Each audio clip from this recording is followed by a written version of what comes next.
Thanks a lot, Paul. Here we are.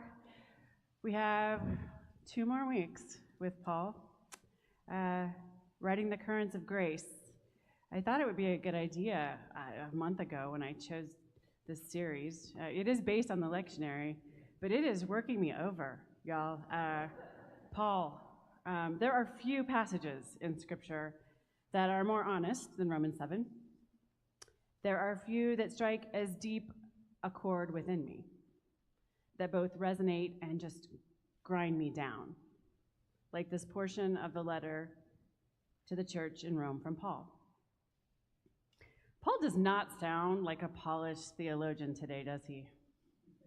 He writes like someone sitting in a circle of folding chairs with a paper cup of coffee in his hand, introducing himself.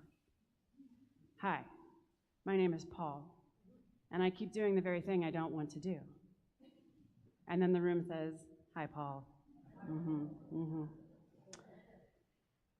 I do not understand my own actions, for I do not do what I want, but I do the very thing that I hate. Who among us has not done the same? This is so my story, friends, my story. You need to know that. I didn't want to lose my temper, but I did.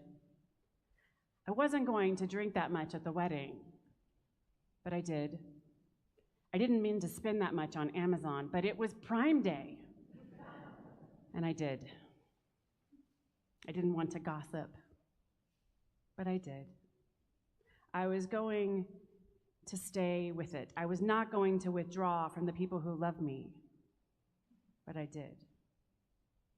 For the desire to do good lies close at hand, but not the ability. Paul's words are painfully familiar because they describe us, the human condition.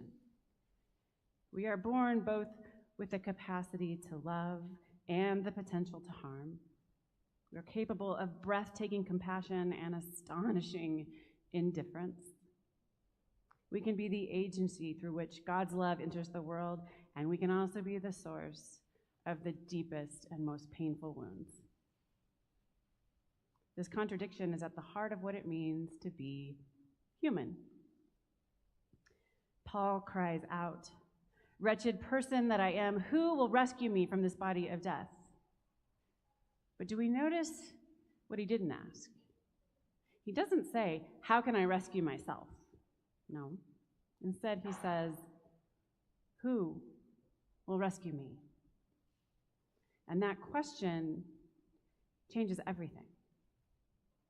Many years ago, I began attending Al-Anon meetings because addiction had wrecked my own family. I share all of this with their permission, I promise. It's just part of who we are, and it has been for a very long time. More on that later. One of the most beautiful things about the 12 steps, I think, is this permission just to be honest. The very first step says we admitted that we were powerless and that our lives had become unmanageable.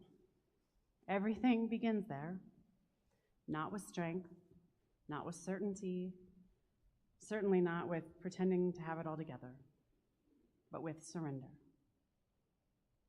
That sounds almost offensive, really, in a culture obsessed with self-improvement and self-sufficiency. We like to say that we pull ourselves up by our own bootstraps, that we are self-made.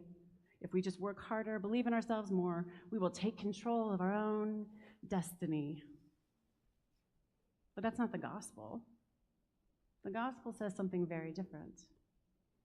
The gospel says that the doorway to freedom begins when we admit that we cannot save ourselves. Rabbi Rami Shapiro describes this paradox of our condition beautifully. The more clearly you realize your lack of control, the more natural it becomes to surrender to God. The less you struggle against the flow of life, the freer you become. It's backwards, really. We surrender to win. We die to live. We give away our lives to discover them and we suffer in order to heal. Foolish. Love seems foolish to the world. God's wisdom almost always runs in the opposite direction of our instincts. And this is where Paul has so much to teach us. I've mentioned over these last few weeks that I really avoided him and didn't like him for a long time. But this was the tipping point for me, where I began to love him, resonate with him, instead of just resenting him. When we hear him refer to the flesh, we assume he's condemning the body. No, it's not that simple. What if instead he is referring to the isolated self that believes life is all about protecting our feelings, the walls that we put up to try and avoid being hurt or offended?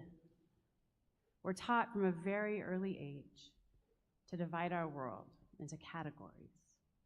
What we like, what we don't like, what is good, what is not good, what is beneficial, what is threatening. Truthfully, we can learn more from what offends us. I find this so interesting now in my own life. If I can just be curious about what offends me, it's a great teacher. And I'm learning to trust it a little bit more every time.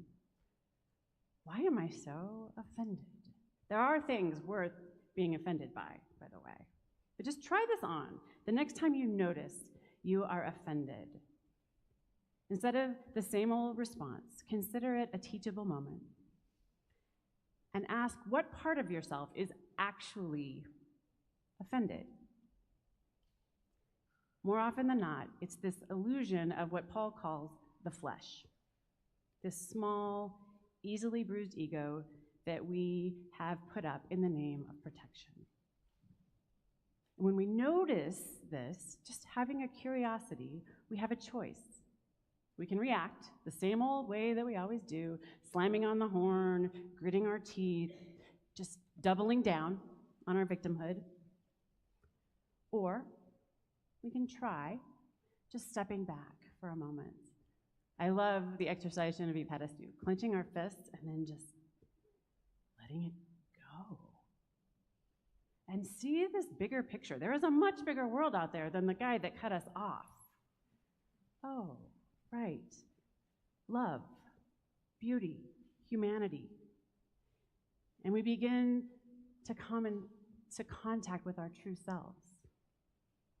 When I can do this, I find that what offended me usually doesn't amount to much of anything.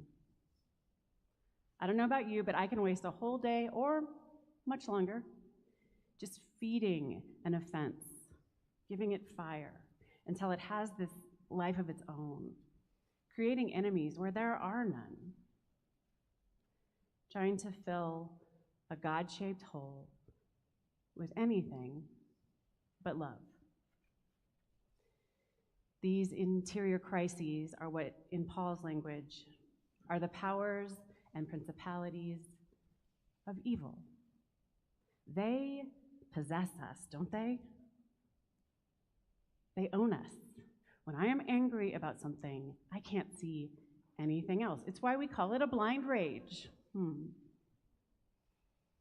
Most of the time, we don't make a conscious decision to think or act this way. It just happens. And then we feel powerless to stop it. Why do I do the things that I hate? Oh, thank you, Paul. But the healing work of surrender and prayer can help us learn to stop identifying with the offense and to instead calmly relate to it in a compassionate way. We have the power to say, that's not really me. I don't need that today. I don't need to feed this resentment. I know who I am without it. And that, friends, is the beginning of emotional sobriety. Strange thing about the ego, it would rather stay miserable than change.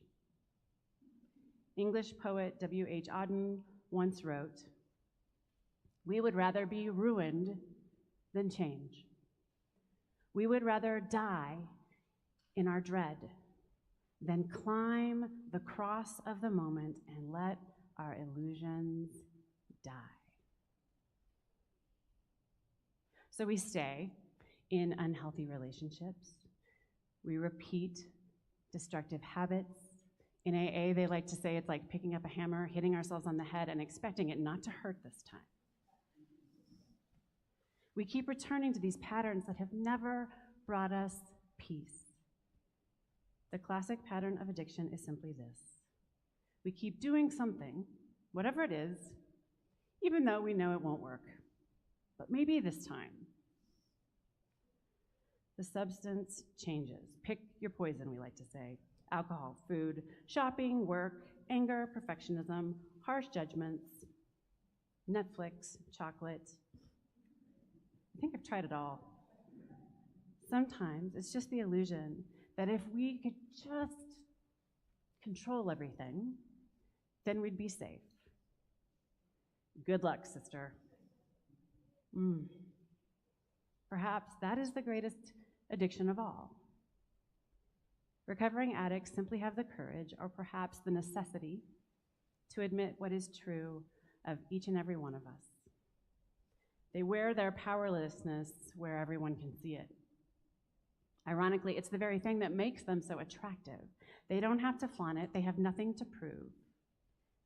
They embrace the truth of their powerlessness. And somehow that makes them more powerful.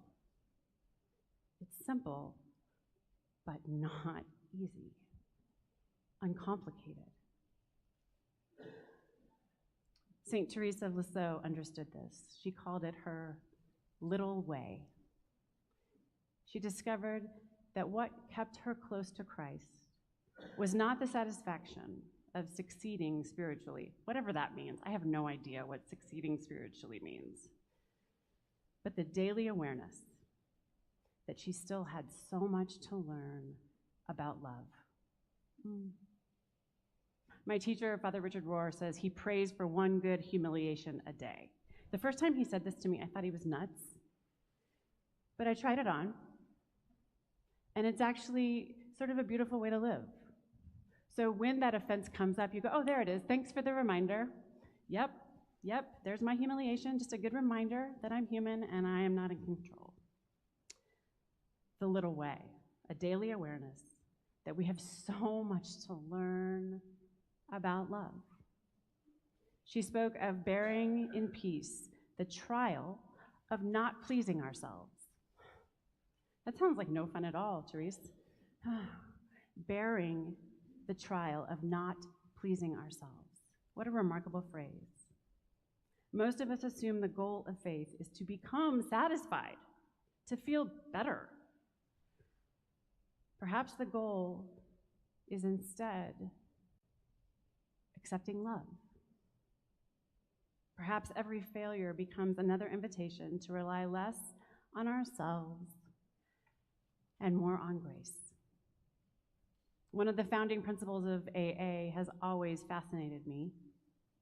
Their public relations policy is summarized in the simple phrase: attraction rather than promotion. It's one of their traditions. AA does not rely primarily on advertising campaigns. Think about it, you've never seen an advertisement for AA. They don't have marketing strategies. Instead, someone who's still suffering looks at someone who has found sobriety and says, I want what they have. I want that peace. I want that freedom. I want that hope. The life that they are living becomes the invitation. Not promotion, but attraction. And I think the same has always been true of church. The early Christians had no marketing department, no social media or glossy brochures. They didn't conduct demographic studies. They simply became a people who loved others well. And it got noticed. They forgave. They shared what they had so that everyone had enough. They welcomed strangers and cared for widows. They rescued abandoned children. They tended the sick and untouchable when others fled. People looked at these new communities forming and said, I don't know exactly what they believe, but I want what they have. The church grew because lives were transformed. That's more compelling than any polished advertisement.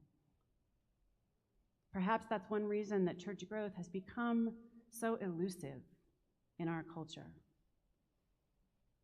Most churches spend enormous amounts of energy and money asking, how do we get more people into our church? It's a natural question. But maybe a better question would be, would anyone look at the way that we love and think, I want what they have?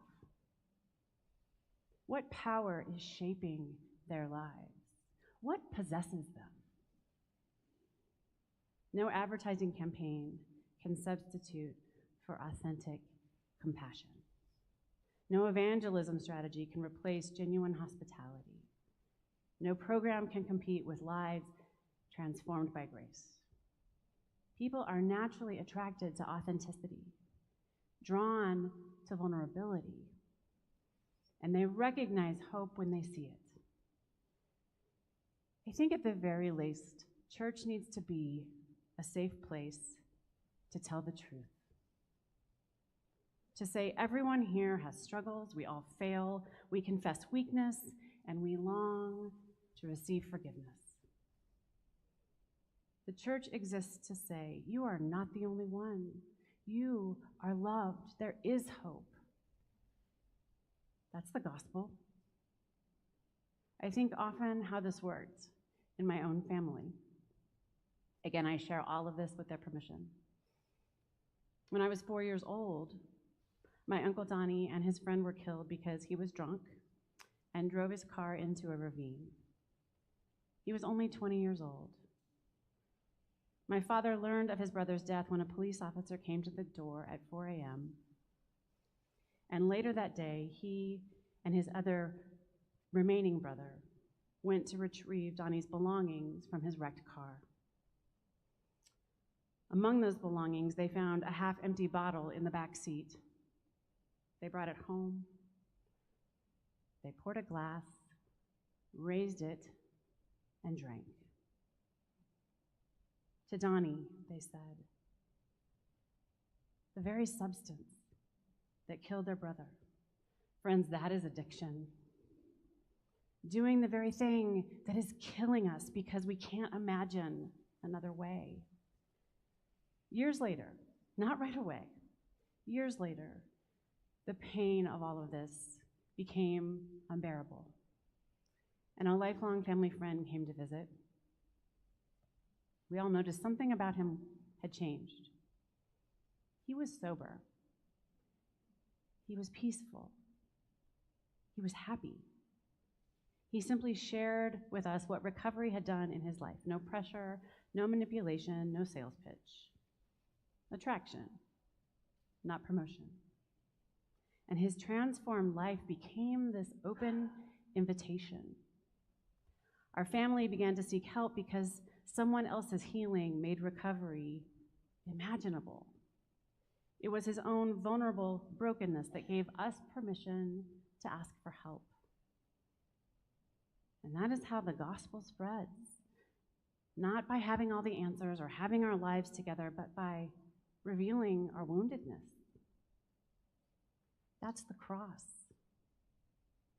By letting Christ heal us openly enough that someone else sees it and begins to wonder, what happened to you? You're different. Where did that peace come from? So today is an invitation. Some might call it an intervention. And it is to myself as much as it is to anyone who hears this today. Let us stop pretending that addiction belongs to someone else. The practicing addicts among us are not the only ones who need help. They're not just out there sleeping in alleys or clutching bottles. They're us. Teachers, doctors, business owners, ministers, parents, students, retirees, they are us. Some of us can drink responsibly. Some of us can't. Some of us have dealt with our anger or shame, and some of us don't know where to begin. I myself am a work in progress at best.